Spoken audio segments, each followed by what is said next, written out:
ایک روزے دار روزے کی حالت میں ہے اور قریب ہے کہ افطار کیا جائے، 1 منٹ ٹائم اس کے پاس بچا ہوا ہے، ان کے سامنے کھانا بھی موجود، ان کے سامنے شربت بھی موجود، کھانا موجود ہے۔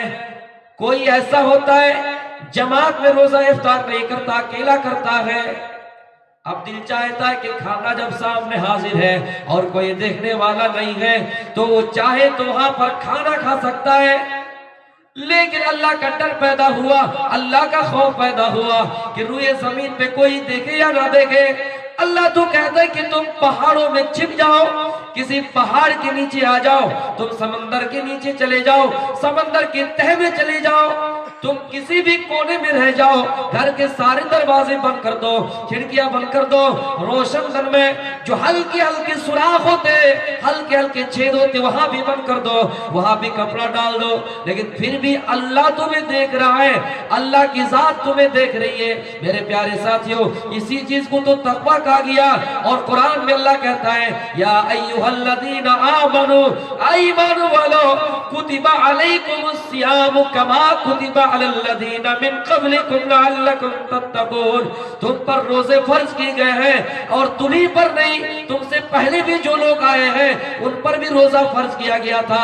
اللہ اس لیے کر رہا ہے لعلکم تتقون، تاکہ تم متقی بن جاؤ، تاکہ تم پرہیزگار بن جاؤ۔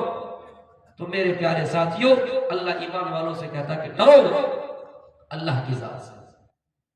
اور ایک چیز سمجھ لیجئے، آپ اگر چاہیں گے اللہ کا قانون دیکھیے، اللہ کی قواعد دیکھیے، ہماری عقل یہ کہتی ہے کہ شام ہو گئے، ہم مزید 1 گھنٹہ اور افطار نہیں کریں گے، ہم 10 منٹ اور کھانا نہیں کھائیں گے، 10 منٹ اور کھانا نہیں کھائیں گے۔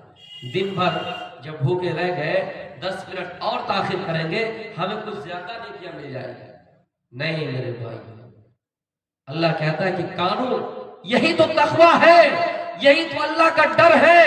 اللہ کہتا ہے کہ تم ہمارے قانون کو مانو، نہ 1 منٹ ادھر نہ 1 منٹ ادھر۔ یعنی ہماری عقل اگر یہ کہے کہ ہم دن بھر بھوکے رہ گئے، دن بھر ہم پیاسے رہ گئے، اب افطار کا ٹائم ہو گیا، مزید 2 منٹ، مزید 5 منٹ ہم اور بھوکے رہ جائیں گے، ہمیں کچھ زیادہ نیکیاں مل جائیں گے، ایسی بات نہیں ہے۔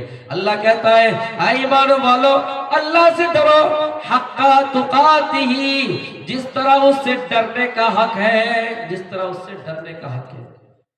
ہم نے سانپ دیکھا، سانپ کتنا زہریلا جانور ہے، لیکن سانپ کے ڈر سے ہم اتنا ہی بھاگیں گے جتنے پہ سانپ ہم پر اٹیک نہ کر سکے، ہمیں چھو نہ سکے، ہم اتنا ہی سانپ سے بھاگیں گے۔ ہمارے سامنے شیر ہے، ہم شیر سے بچنے کے لیے کسی درخت پر چڑھ جائیں گے، ہم اتنا ہی اس سے ڈریں گے۔ لیکن اللہ کہتا ہے اے لوگوں، تم اس سے اتنا ڈرو جتنا ڈرنے کا حق ہے۔ یعنی اگر میں تمہیں صحیح راستے کی طرف کسی کام کرنے کے لیے کہوں، صحیح راستے کی طرف جانے کے لیے کہوں، تو تم 1 قدم آگے نہ بڑھنا اور 1 قدم پیچھے نہ رہنا، جہاں تک جانے کو کہو وہیں تک جانا۔ میرے بھائیوں غور کیجئے، اللہ رب العالمین نے ہمارے اوپر 1 دن اور 1 رات 24 گھنٹے میں 5 وقت کی نماز فرض کی ہے۔ اگر ہم یہ کہیں اے اللہ نماز تو تیری عبادت ہے، نماز تو عبادت کا کام ہے، ہم دن میں 6 وقت کی نماز ادا کریں گے، لیکن میرے پیارے ساتھیوں غلط ہو جائے گا۔ اللہ کہتا اصول کو نہیں توڑنا ہے، ضابطے کو نہیں توڑنا ہے۔ جو ہم نے تمہارے قانون بنا دیا، جو ہم نے تمہارے لیے بات متعین کر دی، ہم نے تو تمہارے لیے دین مکمل کر دیا ہے۔ حجۃ الوداع کے موقع پر قرآن کی آیت نازل ہوئی اور اللہ رب العالمین کہتا ہے الیوم اکملت لکم دینکم واتممت علیکم نعمتی ورضیت لکم الاسلام دینا۔ اے لوگو، ہم نے آج تمہارے لیے تمہارا دین مکمل کر دیا ہے، آج ہم نے تمہارے لیے تمہاری شریعت کو مکمل کر دیا ہے۔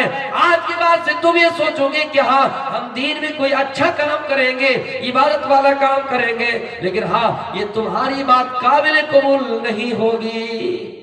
ایمان والو اللہ کی ذات سے ڈرو، اور ہر نفس کو غور کرنا چاہیے کہ اس نے آنے والے دن کے لیے کون سی تیاری کر رکھی ہے۔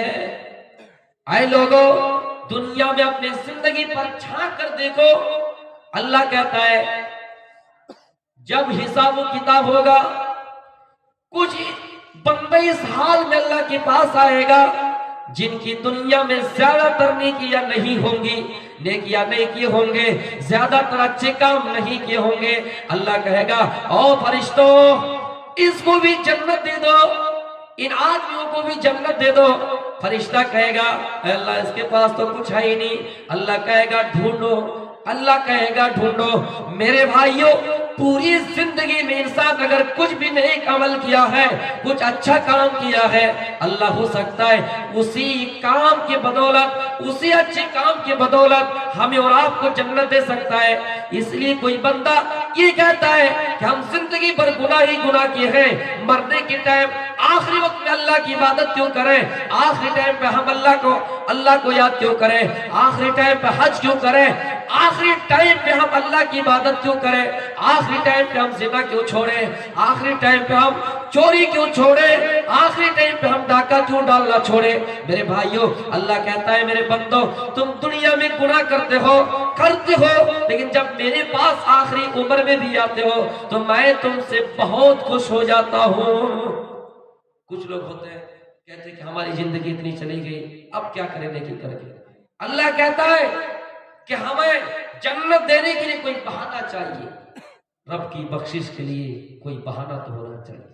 دنیا میں جتنا ہو سکے آپ اچھا عمل کیجئے اور اس کے بدولت اللہ رب العالمین آپ کو جنت دے دے گا۔ آپ کو معلوم ہوگا کہ 3 آدمی جب غار میں پھنس گئے، آپ کو اچھی بات بتا رہا ہوں، 3 آدمی جب غار میں پھنس گئے تو انہوں نے اچھے عمل کا وسیلہ پکڑا، اچھے کام کو یاد کیا اور کہا کہ یا اللہ ہم نے یہ کام کیا تھا، ہم نے وہ کام کیا تھا۔ کسی نے کہا تھا کہ ہمارے والدین بوڑھے ہو چکے تھے، ہمارے ماں باپ بوڑھے ہو چکے تھے، ہمارا دستور تھا کہ ہم جب بھی کھانا بناتے، جب بھی بکری کا دودھ دھوتے، سب سے پہلے اپنے والدین کو پلاتے، سب سے پہلے ماں باپ کو پلاتے۔ تو میرے پیارے ساتھیوں اللہ رب العالمین بھی ہمارے اور آپ کے کوئی اچھے اعمال تلاش کریں گے، ڈھونڈیں گے، دیکھیں گے ہماری ڈائری میں اللہ رب العالمین کو اگر پسند آ جائے تو اللہ رب العالمین اسی چیز کی بدولت ہمیں اور آپ کو جنت دے دے۔ معمولی نہ سمجھے، ایک عورت بدچلن ہے، ایک عورت بدکاری کر رہی ہے، تباہی ہے، زنا کر رہی ہے، اپنے جسموں کو بیچ رہی ہے، لیکن ایک پیاسے کتے کو پانی پلانے کی وجہ سے اللہ کے نبی کہہ رہے ہیں یہ عورت کیا ہے؟ جنتی۔ یہ ایک عورت زندگی بھر عبادت تو کیے، نیکی تو کیے، لیکن ایک بلی کو باندھ کے رکھ دیا، پیاسے رکھ دیا، نہ کھانا دیا نہ پانی دیا۔ میرے نبی صلی اللہ علیہ وسلم کہتے کہ یہ عورت جہنم۔ اس لیے ہم اور آپ نیکی کو ہلکا نہ سمجھیں، اس لیے ہم گناہ کو بھی ہلکا نہ سوچیں اور نیکی کو بھی ہلکا نہ سوچیں۔ کوئی بھی اچھا کام دنیا میں کر کے جائیے، ہو سکتا ہے کہ اسی کی بدولت اللہ غفور رحیم ہے، اللہ معاف کرنے والا ہے، ہمیں جنت دے دے۔ میرے بھائیوں اس سے اللہ کہتا ہے وَلْتَنْظُرْ نَفْسٌ مَا قَدَّمَتْ لِغَدٍ، ہر نفس کو غور کرنا چاہیے کہ اس نے آنے والے دن کے لیے کون سی تیاری کر رکھی ہے۔ ایک مولوی صاحب جب دین کی خاطر، اسلام کی خاطر چلتا ہے، ایک مدرسے کو چلانے کی خاطر چندہ کے لیے جاتا ہے۔ ابھی رمضان کا ماحول ہے، ابھی رمضان کا مہینہ سامنے آ رہا ہے، کتنے مسلمان، کتنے مولوی ایسے ہیں، کتنے عالم ایسے ہیں جو مدرسے کی خاطر، مدرسے کو چلانے کی خاطر ہماری بچیاں وہاں پڑھے گی، ہمارے بچے وہاں پڑھیں گے، دین کا کام ہوگا، مدرسے کے خاطر چندہ کے لیے باہر جاتے ہیں، کوئی کیرل جاتے ہیں، کوئی ممبئی جاتے ہیں، کوئی دہلی جاتے ہیں، کوئی حیدرآباد جاتے ہیں۔ میرے بھائیوں قربان جائیے، کچھ لوگ ایسے بھی ملیں گے جو یہ کہیں گے کہ اپنے پیٹ کے لیے جا رہے ہیں، کچھ لوگ ایسے بھی ہوں گے جو کہیں گے اپنے بال بچوں کے لیے جا رہے ہیں۔ ہاں اللہ نے جب پیٹ دیا ہے، اللہ رزق کا مالک ہے، اللہ کہتا ہے وَمَا مِن دَابَّةٍ فِي الْأَرْضِ إِلَّا عَلَى اللَّهِ رِزْقُهَا۔ اے لوگوں دنیا میں زمین میں کوئی ایسا جاندار نہیں جن کا رزق ہمارے ذمے میں نہ ہو۔ وہ مولوی صاحب اپنی بیوی کی محبت چھوڑ کے جاتا ہے، وہ مولوی صاحب اپنی اولاد کی محبت چھوڑ کے جاتا ہے، چندہ کی خاطر، تعاون کی خاطر کہ مدرسہ چلے، ہمارے بچے وہاں پڑھے، ہماری بچیاں وہاں پڑھے، نبی کا مدرسہ چلتا رہے، وہاں قرآن کی تعلیم جاری رہے، وہاں قرآن کا درس ہو۔ میرے بھائیوں لیکن کتنے ایسے لوگ ہیں جو ان کو زبان سے تکلیف دیتے ہیں اور کہتے ہیں دیکھو رمضان کا مہینہ آیا اور یہ چل لیا جھولا اپنے کندھے پہ کر کے میرے بھائیوں یاد کیجئے اللہ کے نبی فرماتے ہیں جس نے اپنی زبان سے کسی کو تکلیف دی المسلم من سلم المسلمون من لسانہ و یدہ، جو مسلمان اپنے زبان سے کسی کو اپنے ہاتھ سے کسی کو پریشان کرے وہ مسلمان نہیں ہے۔ ہم اور آپ سمجھتے ہیں کہ یہ بول بھی اپنے پیٹ کے لیے گیا، آپ سوچ کر دیکھیں اگر وہ نہیں جائے تو یہ مدرسہ کیسے چلے گا؟ ہماری اور آپ کی اتنی اوقات اگر ہے بھی تو ہم استعمال نہیں کرتے، مدرسہ چندے کے بغیر چلے گا ہی۔ کتنے لوگ ایسے ہیں جو مؤذن کو پریشان کرتے، امام کے پیچھے لگے ہوئے ہیں، یہ امام اگر رہے گا تو ہم نہیں آئیں گے مسجد میں، اگر یہ نہ آئے تو ہم آئیں گے، یہ رہے تو ہم نہیں آئیں گے۔ میرے بھائیوں حضرت عیسیٰ کے بارے میں لوگ سوال کرتے ہیں کہ عیسیٰ آسمان پر ہے، کھانا کہاں سے مل رہا ہے؟ گاؤں میں امام ہے، گاؤں میں مؤذن ہے، گاؤں میں مولوی صاحب ہے، لیکن ان کے گھر میں کھانا ہے یا نہیں یہ پوچھنے کی نوبت نہیں آتی ہے۔ عیسیٰ علیہ السلام آسمان کے اوپر ہے، کھانا مل رہا ہے۔ اپنے اماموں کی قدر کیجیے، مولویوں کی قدر کیجیے، علماء انبیاء کے وارث ہیں، ہمیں اور آپ کو صحیح راستے بتاتے ہیں۔ کچھ لوگ اگر نکل پڑتے ہیں تو انہیں میرے بھائیوں دیکھ کے لوگ بری نظر سے دیکھتے ہیں، یہاں تک کہ ان کے ساتھ رشتہ کرانے تک بھی تیار نہیں ہوتے۔ اللہ کے نبی کا حال دیکھیے، مکے میں آپ نے کافروں کو دعوت دی، سنا ہے کہ طائف ایک ایسا علاقہ ہے وہاں بڑے بڑے تاجر لوگ رہا کرتے ہیں، بڑے بڑے بزنس مین لوگ رہا کرتے ہیں، امیر لوگ ہیں۔ طائف کی وادیوں پر چل دیے کہ طائف والوں کو قرآن کی دعوت دیں، طائف والوں کو اسلام کی دعوت دیں، وہاں اسلام کی دعوت کے خاطر آپ نکل پڑے۔ طائف والوں کو پتا چلا کہ ایک مجنون آدمی آ رہا ہے، ایک دیوانہ آدمی آ رہا ہے، ایک پاگل آدمی آ رہا ہے، تو طائف والوں نے پہلے مشورہ کر لیا، طائف والوں نے پہلے میٹنگ کر لی۔ آئے گاؤں والوں، جو گاؤں میں لچے لفنگے لڑکے ہیں، جو گاؤں میں گنڈا گردی لڑکے ہیں، جو گاؤں میں آوارہ لڑکے ہیں، جو لچا لفنگے لڑکے ہیں، ان لوگوں کی ایک ٹیم بناؤ، ان لوگوں کی ایک ٹیم بناؤ۔ جب وہ پاگل آدمی، جب وہ مجنون آدمی اللہ کے نبی صلی اللہ علیہ وسلم اس علاقے سے گزریں گے، جب اس علاقے سے گزریں گے، اللہ کی دعوت دیں گے، توحید کو پھیلائیں گے، تو تم پہاڑوں کے اوپر چڑھ جانا، اوپر سے پتھروں کی بارش کر جانا۔ اللہ کے نبی طائف کے علاقے چلے گئے اور دین کی دعوت دے رہے ہیں۔ یہ لچے لفنگے لڑکے پہاڑوں پہ چڑھ کے نبی اکرم پر پتھروں کی بارش کر رہے ہیں، پتھر پھینک رہے ہیں، پتھروں کی بارش کر رہے ہیں۔ اللہ کے نبی کے سر پہ پتھر لگتا ہے، سر پھٹ جاتا ہے، خون نکلنے لگتا ہے، اور وہ خون دھیرے دھیرے پورے جسم پہ آتا ہے اور رستا ہوا پیروں پہ آتا ہے، جوتا پر آتا ہے، اور آپ کے دانت بھی شہید کر دیے جاتے ہیں۔ میرے بھائیوں غور کیجئے، ہم اپنی زندگی میں ہمیں اگر کوئی کچھ برا بھلا کہہ دے، ہم مسجد کا امام بننا چھوڑ دیتے ہیں، ہم مسجد کا کام چھوڑ دیتے ہیں۔ ہمارے گاؤں میں دیکھا، ہم نے بہت سارے علاقوں میں دیکھا کہ ہاں مسجد کی تعمیر کے لیے لوگ چندہ ایک دوسرے کے اوپر بٹوارے کرتے ہیں اور ایک دوسرے کے اوپر چندہ عائد کرتے ہیں کہ فلاں سے کتنا لیں گے، فلاں سے کتنا لیں گے۔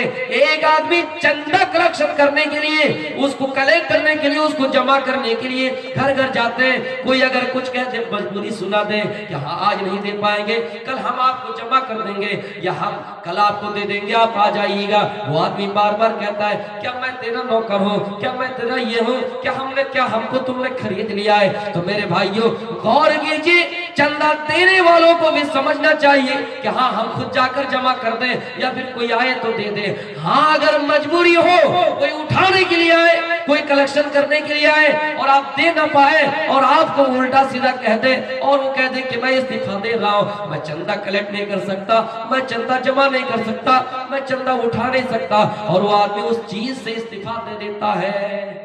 دنیا میں کچھ پریشانی آئی، ہم نے وہ استعفا دے دیا۔ بھائی فری کا کام ہے، کون کرے گا؟ پیسہ جس میں ملتا ہے، چاہے کتنی پریشانی آئے، کتنی تکالیف جھیلنا پڑے، میرے بھائیوں وہ آدمی اس سے استعفا جلدی نہیں دیتا ہے۔ لیکن مسجدوں کے کام میں، مدرسے کے کام پہ، جو ہماری اور آپ کی بنیادی چیزیں ہیں، میرے بھائیوں جب تک مسجد مدرسہ قائم ہے ہم اور آپ مسلمان ہیں، ہمارے پاس اسلام ہے۔ یہ مسجد مدرسہ ایک دن ختم ہو جائیں گے تو اسلام بھی ختم ہو جائے گا، ہم اور آپ بھی ختم ہو جائیں گے، گاؤں سماج سے عالم علماء اٹھ جائیں گے۔ اس لیے ضروری ہے کہ ہم سب ان چیزوں پر دھیان دیں تاکہ ہمارا بچہ حافظ قرآن بنے، تاکہ ہمارا بچہ مولوی بن کر ہمارے جنازے کو پڑھائے۔ میرے پیارے ساتھیوں، غور کیجئے کہ ہم نے زندگی میں آگے کے لیے کیا بھیجا ہے۔ اللہ کے نبی صلی اللہ علیہ وسلم کا سر پھٹ گیا، خون نکلنے لگا، پیروں پہ خون جم گیا اور آپ کی دانت شہید کر دیے گیا، آپ کی شکل بگاڑ دی گئی۔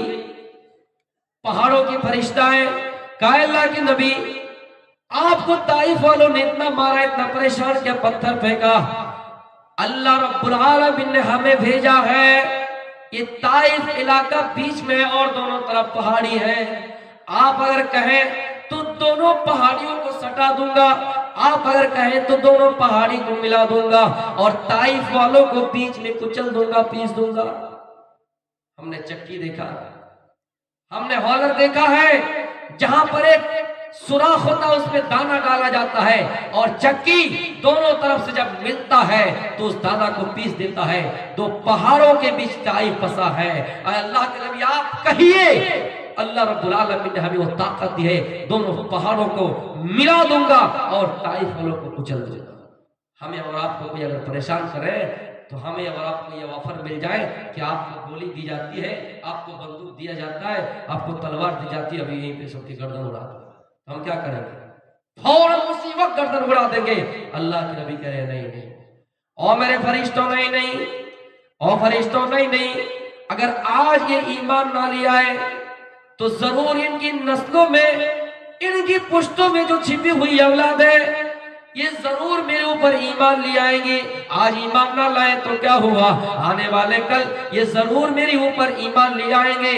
آپ اخباروں پر دیکھیے، آپ ٹی وی پر دیکھیے، آپ چینلوں میں دیکھیے، میرے بھائیوں کتنے ایسے لوگ ہیں جو آئے دن اسلام میں داخل ہو رہے ہیں، کتنے لوگ ہیں جو آئے دن اسلام میں داخل ہو رہے ہیں، بڑے بڑے انجینئر، بڑے بڑے ڈاکٹر، میرے بھائیوں بڑے بڑے ویگانک بھی اسلام میں داخل ہو رہے ہیں۔ میں یہ نہیں کہہ رہا ہوں کہ کچھ مسلمان مرتد نہیں ہو رہے، ضرور ہو رہے ہیں، لیکن اسلام میں داخل ہونے والوں کی تعداد آپ ذرا دیکھ لیجئے، کتنے ایسے لوگ ہیں جو اسلام میں داخل ہوئے ہیں، اور کوئی یہ ایرو گیرو نتھو نہیں، یہ بڑے بڑے لوگ، گیانی لوگ، داتا لوگ، بدوان لوگ جو اسلام کو جان گئے ہیں، جو دوسرے مذہب کو بھی پڑھ گئے ہیں، میرے بھائیوں جنہوں نے یہ بھی جان لیا کہ پرتھوی کیسی ہے، ہماری دنیا کیسی ہے، وہ آج اسلام میں داخل ہو رہے ہیں۔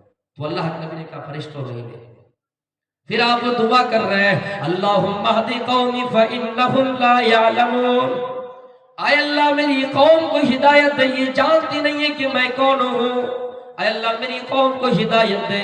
میرے بھائیوں اللہ کے نبی یہ کہہ سکتے تھے کہ اللہ انہوں نے میرے اوپر پتھر برسائے، اے اللہ انہوں نے میرے اوپر پتھر ڈالا ہے، اے اللہ تو انہیں ہلاک کر دے، اے اللہ تو انہیں برباد کر دے، اے اللہ ان کے گھروں میں آگ لگا دے، ان کے قبروں میں آگ لگا دے، اے اللہ تو انہیں جلا دے، اے اللہ تو انہیں راکھ کر دے، اے اللہ تو انہیں ختم کر دے۔ لیکن کہہ رہے ہیں اللہ اللہم اہدی قومی فإنہم لا یعلمون، اے اللہ تو یہ میری قوم ہے، یہ جانتی نہیں ہے کہ میں کون ہوں، اے اللہ تو اسے ہدایت دے۔ میرے بھائیوں جس نبی کے چہرے بگاڑ دیے گئے، جس کی شکل بگاڑ دی گئی، جس شکل کے بارے میں اللہ کہتا ہے، جس چہرے کے بارے میں اللہ کہتا ہے یا ایھا النبی انا ارسلناک شاہدا ومبشرا ونذیرا وداعیا الی اللہ باذنہ وسراجا منیرا، جس نبی کے چہرے کے بارے میں اللہ کہتا ہے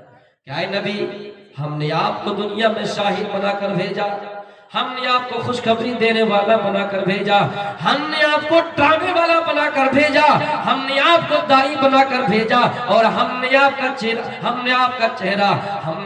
چہرہ روشن چراغ بنا کر بھیجا، چمکتا دمکتا سورج بنا کر بھیجا۔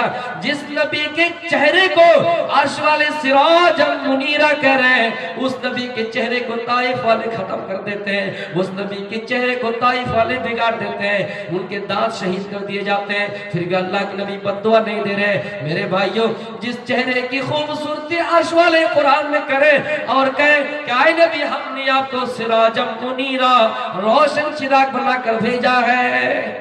میرے بھائیوں غور کیجیے، جس نبی کی خوبصورتی حضرت حسان بن ثابت کہا کرتے تھے وَحَسَنَ مِنْكَ لَمْ تَرَ قَطُّ عَيْنِي وَأَجْمَلَ مِنْكَ لَمْ تَلِدِ النِّسَاءُ، آج تک میری آنکھوں نے اتنا خوبصورت بچہ کسی کا نہیں دیکھا ہے، اور دنیا کے اندر کسی عورت نے اتنا خوبصورت بچہ پیدا ہی نہیں کیا ہے۔ ہمیں اور آپ کو سلمان خان کا چہرہ یاد ہے، ہمیں اور آپ کو شاہ رخ خان کا اسٹائل یاد ہے، ہمیں اور آپ کو عامر خان کے اسٹائل، ان کے حرکت و سکنات، ان کے بالوں کے اسٹائل، ان کے چلنے کی کائٹنگ، ان کے چلنے کا انداز یاد ہے، لیکن افسوس ہے اللہ کے نبی کا چہرہ یاد نہیں ہے، اللہ کے نبی کی خوبصورتی یاد نہیں ہے، جس کے بارے میں حسان کہا کرتے تھے آج تک میری آنکھوں نے اتنا خوبصورت بچہ نہیں دیکھا ہے، اور دنیا کے اندر کسی عورت نے اتنا خوبصورت بچہ پیدا ہی نہیں کیا۔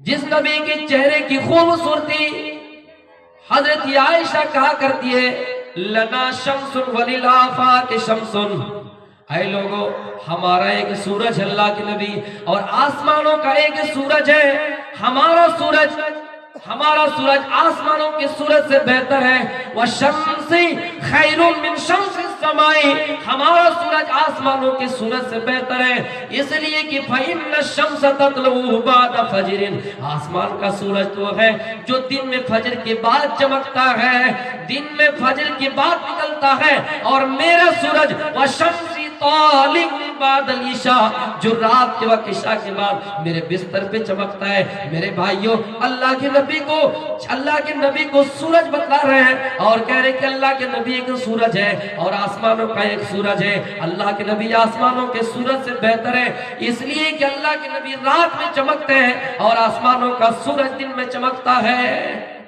حضرت عائشہ اپنے شوہر کی تعریف کرتے ہیں۔ میری ماں بہنوں اگر اس جلسے میں آئی ہو تو سنو، کوئی عورت اپنے شوہر کی تعریف کرتے تو بہت بڑی بات ہوگی۔ کسی نے کہا تھا، ایک پیر صاحب، ایک امام صاحب نے کہا تھا کہ وہ میری بیوی، تو جانتی ہے جو آسمانوں میں چل رہا تھا مصلے کے ساتھ وہ کون تھا؟ بیوی کہنے لگی ہم نے دیکھا تو ہے کہ کوئی چل رہا تھا لیکن کون تھا مجھے نہیں معلوم۔ شوہر کہتے وہ میری بیوی، وہ تو میں ہی تھا۔ بیوی کہہ رہے اچھا اس لیے تو کوجا کوجا بنگالی میں بولتے کوجا کوجا لگ رہا تھا، ٹیڑھا ٹیڑھا اڑ رہا تھا۔ تو میرے بھائیوں جو عورت اپنے شوہر کی تعریف کرے آپ سمجھ لیجئے کہ وہ عورت گھر کی رانی ہے۔ میری ماں بہنوں آپ کو اگر اپنے گھر کی رانی بن کر رہنا ہے تو آپ کو یہ سمجھنا چاہیے کہ آپ کا شوہر جب آپ کے گھر میں آئے، آپ کے پاس ہزاروں ٹینشن ہو، آپ کے پاس ہزاروں مصیبتیں ہوں، آپ کو نند نے پریشان کیا، آپ کو دیور نے پریشان کیا، آپ کو دیورانی نے پریشان کیا، گھر کے اندر ساس سسر نے پریشان کیا، ان چیزوں کو آپ سامنے رکھ دیجئے۔ شوہر جیسے گھر میں آئے التی تسرہ اذا نظر، جب آپ کے اوپر دیکھے پہلے ہی نظر میں شوہر آپ سے خوش ہو جائے۔ ایسا نہیں کہ آپ اپنے چہرے کو 5 کلو بنا لیں، آپ اپنے چہرے کو 10 کلو بنا لیں، اور شوہر گھر کے اندر داخل ہوتے ہی نند نے کیا، ساس نے کیا، سسر نے کیا، آپ نے ساری باتوں کو ڈائری میں نوٹ کر لیا، اپنے دماغوں میں بھر لیا۔ جیسے شوہر آئے اور شوہر ہو سکتا ہے راستے میں پریشان ہو کر آئے، تھکا مندہ آئے، بزنس میں برکت نہیں ہوئی، کاروبار میں برکت نہیں ہوئی، میرے بھائیوں پریشان حال ہے، اور آپ نے اس کا دماغ اور ہی آگے بڑھا دیا، گرم کر دیا، تو پھر وہ شوہر اپنے گھر کو برباد کر دیتا ہے۔ تو میری ماں بہنوں آپ گھر کے رانی ہیں لیکن بن کے کیسے رہتا ہے اس چیز کو یاد رکھیے گا۔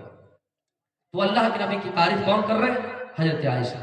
یہ بہت بڑی بات ہے۔ وَلْتَنْظُرْ نَفْسٌ مَا قَدَّمَتْ لِغَدٍ، ہر نفس کو غور کرنا چاہیے کہ اس نے آنے والے دن کے لیے کون سی تیاری کر رکھی ہے۔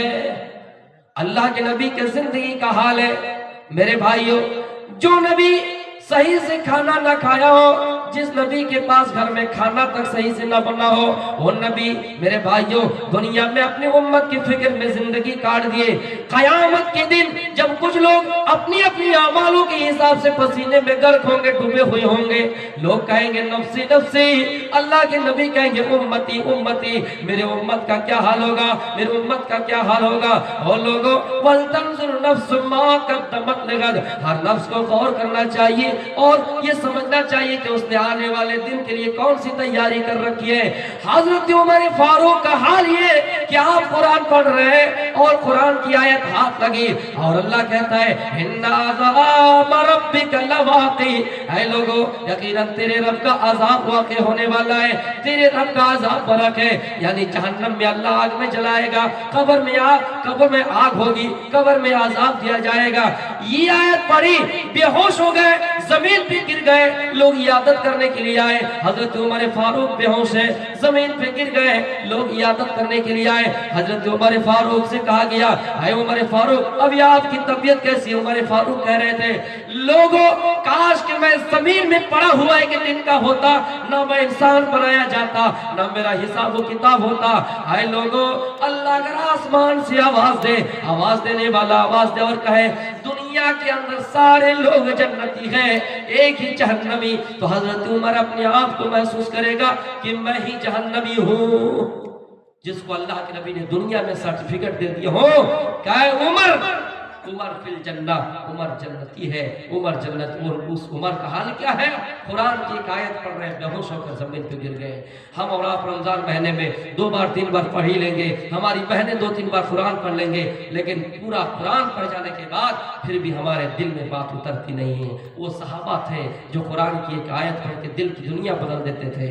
ہم اور آپ پوری رات جلسہ سنتے سناتے ہیں، ہم اور آپ پورے مہینے جلسہ سنتے اور سناتے ہیں، لیکن ہمارے دل کی دنیا بدلتی نہیں ہے۔ حضرت عمر فاروق کہا کرتے تھے ایک دن بڑی پیشی ہونے والی ہے، سب کو پیش کیا جائے گا اور سب کو اپنا اپنا حساب دینا ہے، اس لیے لوگوں دنیا میں اپنا حساب و کتاب کر لو، دنیا ہی میں اپنا حساب و کتاب کر لو۔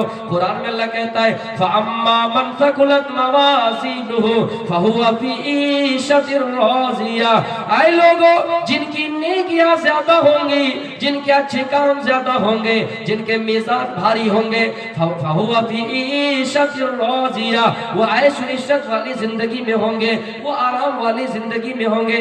نیکیاں زیادہ ہوں گی تو جنت میں ہوں گے، اور جس کی نیکیاں کم ہو جائے گی فَأَمَّا مَنْ خَفَّتْ مَوَازِينُهُ، اور جس کی نیکیاں کم ہوگی اللہ کہتا ہے فَأُمُّهُ ہاویہ، اس کا ٹھکانہ ہاویہ ہے، اس کا ٹھکانہ جہنم ہے۔ وہ لوگوں جہنم کیا ہے؟ اللہ کہتا ہے نارٌ حامیہ، وہ جہنم دہکتی ہوئی آگ ہے، وہ جہنم دہکتی ہوئی آگ ہے۔ دنیا کی آگ کوئلے سے جلائی جاتی ہے، دنیا کی آگ پیٹرول سے جلائی جاتی ہے۔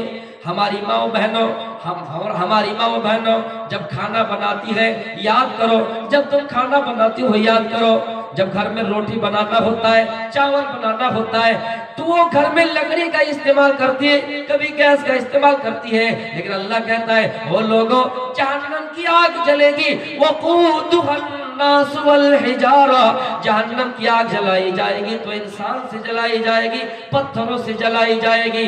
او جہنم ان جہنم کانت مرصادا، جہنم کے بارے میں اللہ کہتا ہے جہنم گھات میں، جہنم انتظار کی جگہ میں، جہنم انتظار کر رہی ہے، مجرمین کا انتظار کر رہی ہے، گنہگاروں بےایمانوں ڈکیتوں چوروں کا انتظار کر رہی ہے، بے ایمانوں مشرکوں کافروں کا انتظار کر رہی ہے۔ وہ لوگوں جہنم کس کے لیے بنی ہے؟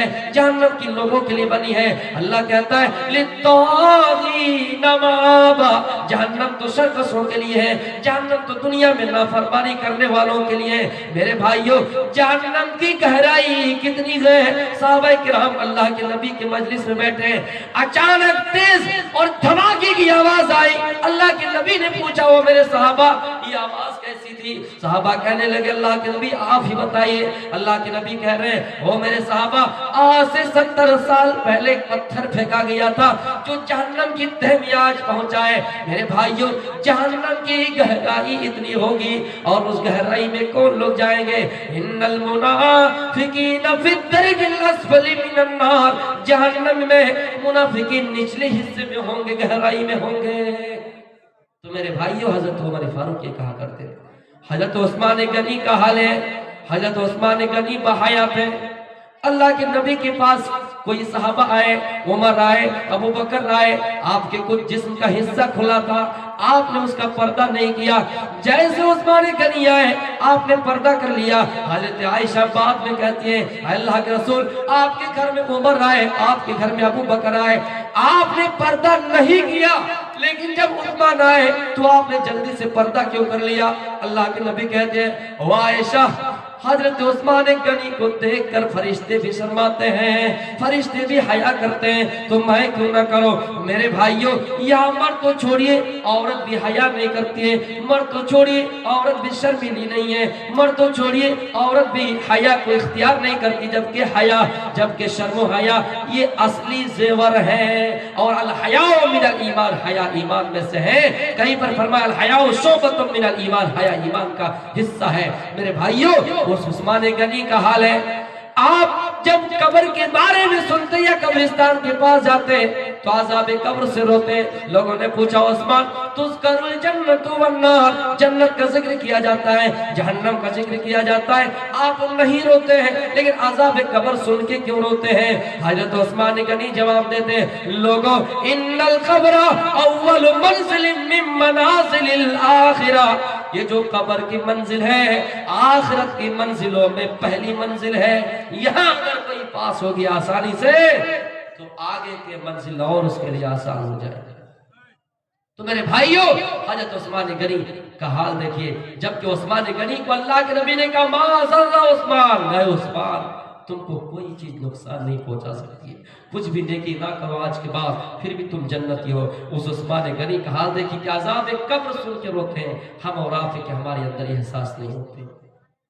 عثمان غنی جن کے حیا کا ذکر اللہ کے نبی نے حدیثوں کی کتاب میں کی ہے، میرے بھائیوں آج ہم اور آپ کس دہلیز پہ کھڑے ہیں، ہم اور آپ کس مقام پہ کھڑے ہیں؟ حضرت موسیٰ علیہ السلام کے بارے میں کہا جاتا ہے، حضرت موسیٰ علیہ السلام بنی اسرائیل کے اندر، کوئی مفسرین یہ لکھتے ہیں کہ بنی اسرائیل کے اندر لوگ پہلے ننگا ہو کر نہایا کرتے تھے، حضرت موسیٰ علیہ السلام کو یہ چیز پسند نہیں آئی، کپڑا پہن کر نہاتے تھے۔ بنی اسرائیل نے مذاق بنایا، ان کی قوم نے مذاق بنایا کہ موسیٰ کو دیکھے، موسیٰ کہ کہیں ایسا تو نہیں کوئی حصہ عیب دار ہو، موسیٰ کا کہیں ایسا حصہ تو نہیں جو عیب دار ہو۔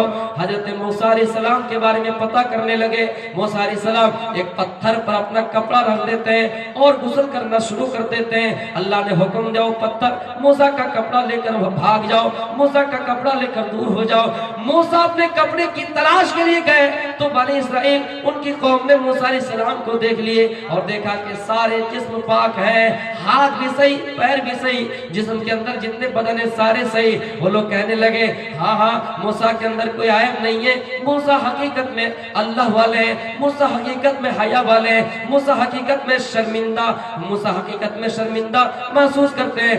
میرے بھائیوں، جب موسیٰ مصر سے مدین گئے، وہاں پر دو لڑکی جو بعد میں موسیٰ کی ایک بیوی بن گئی تھی، مصر سے مدین گئے، وہاں دو لڑکی بکریاں چرانے آئی تھی، چرواہے کی شکل میں بکریاں چرانے آئی تھی۔